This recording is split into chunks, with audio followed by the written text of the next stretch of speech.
Hi guys, welcome back to another video. If you don't know who I am, my name is Rachel. I make mommy and I guess kind of like lifestyle videos here on YouTube with my 3-year-old daughter Aria. And we would love to have you in like journeying and adventuring through life with us.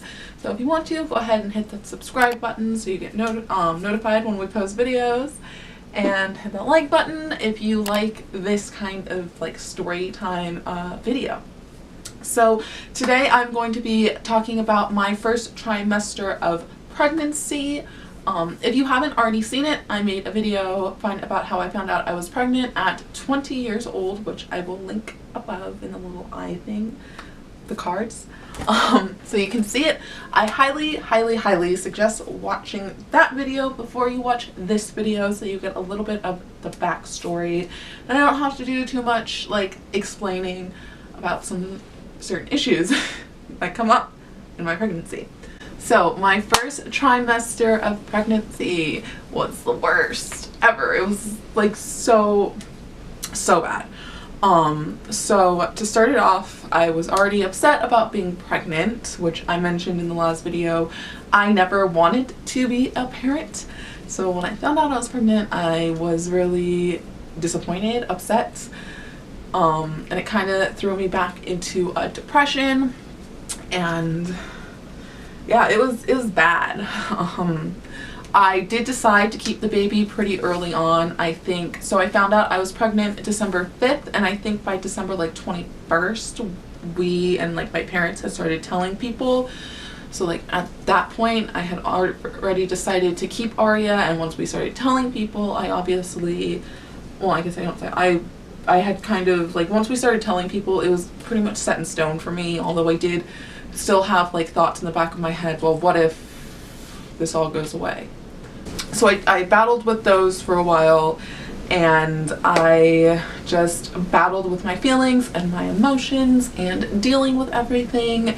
And then to top it all off, I had extreme morning sickness for the first, all the way through the second trimester, and I think almost halfway through my third trimester. It's a disease.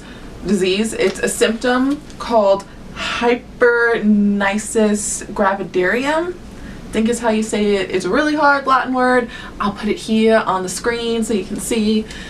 But basically, I threw up anything that I consumed. I mean, like, honestly, my morning sickness was so bad. I can tell you what brand of water is the best to drink if you're gonna throw up. Like, what tastes better, how thin it is, because water, this is really weird, and this might be TMI, but like, water, some waters are heavier than others, and when you throw them up, like they're really heavy and they just make it worse. Tip, smart water, and you get like the big bottles and put it in the freezer for about an hour, and it'll get like the perfect amount of frozen where like you get little ice pieces that you can kind of like chew on, and it's cold but it's not too cold. Anyway, so I had that.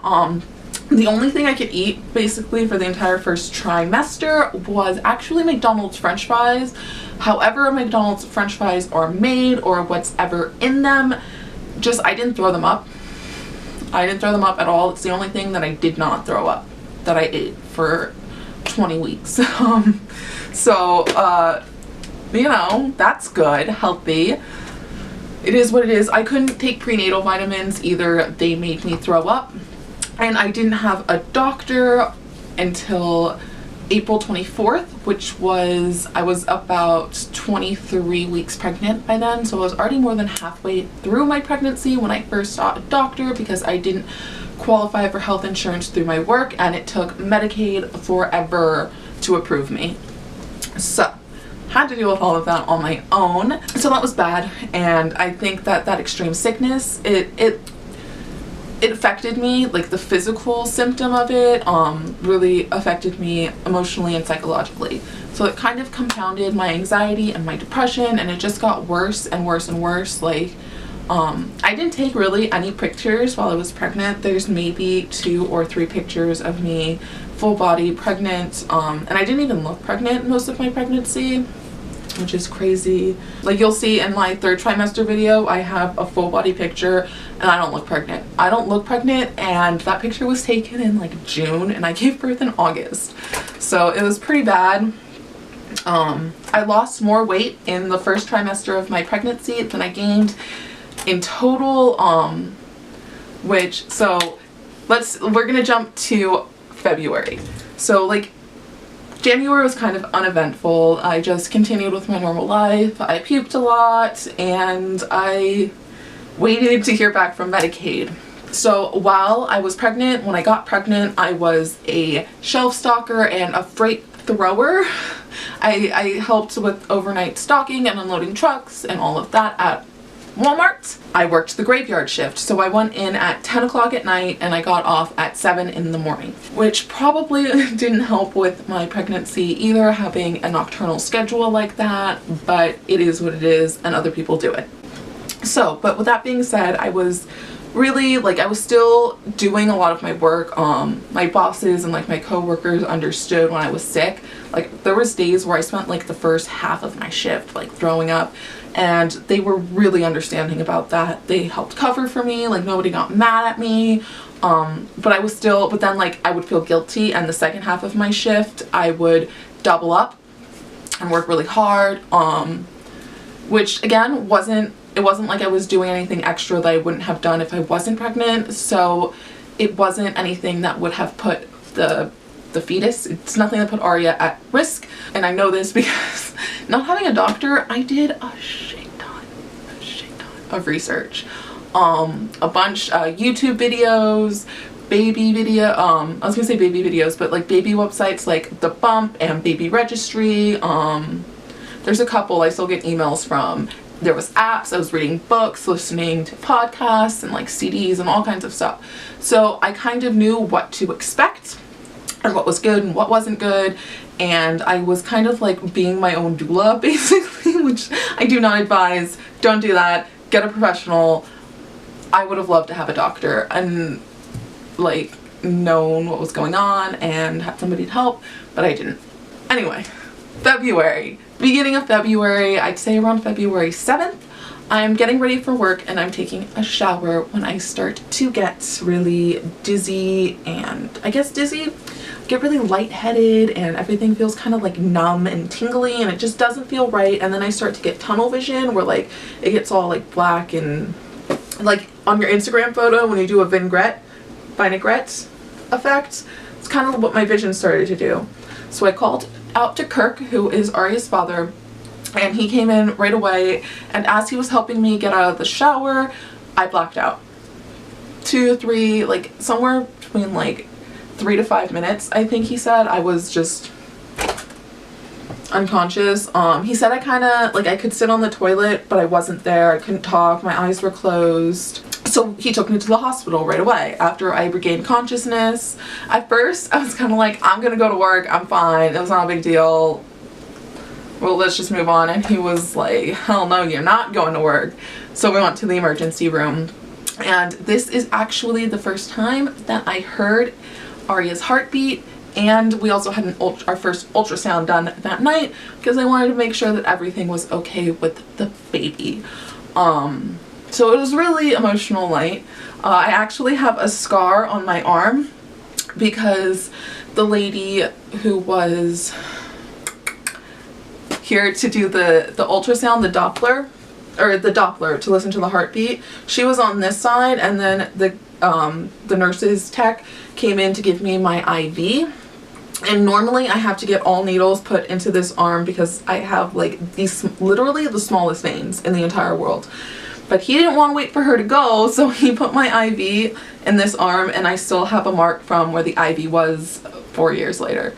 Crazy. So everything was fine. They chalked it up mostly to just being malnourished from the morning sickness, dehydrated, and overly worked, overly exhausted, which are all normal symptoms of pregnancy. And then they think compounded with the shower being hot, my blood flow was affected, like, because when you take a hot shower, generally the blood goes from the top of your head to the bottom, or the top of your body to the bottom. So they thought I just got lightheaded. That's what caused me to black out. Wasn't a big deal. They wrote me a doctor's note, cleared me to go back to work. And by that time, by the time we left the hospital, it was like 1 or 2 in the morning and I was exhausted. So we just came home, and then the next morning around 8 a.m. I went to work to tell them what had happened and give them my doctor's note, and they immediately terminated me for a no call, no show because I hadn't called to tell them I wasn't coming in because I was unconscious and then freaking out. But yeah, I got fired. Kind of illegal, kind of didn't do anything about it. I just let it go. Kind of regret that. But after that, I did not return to work. Between Kirk and my parents, who we were living with at the time, we decided that it just, with my morning sickness and how sick I had been, it would be hard for me to find another job, and I would have to go on maternity leave shortly afterwards, and it just didn't seem effective. So we decided that I wouldn't return to work, and I didn't return to work until after Ari was born. So I think that was the biggest, the biggest thing that I experienced, the biggest scare. Now, unfortunately, because I was dealing with so much stuff, I guess, during my first, emotional stuff, during my first trimester, I didn't take a lot of notes. I didn't take pictures. I really don't have anything to document that. I didn't start taking notes and stuff, like weekly update notes, until the first one is right here. It was week 22. So the first time that I started taking notes was week 22.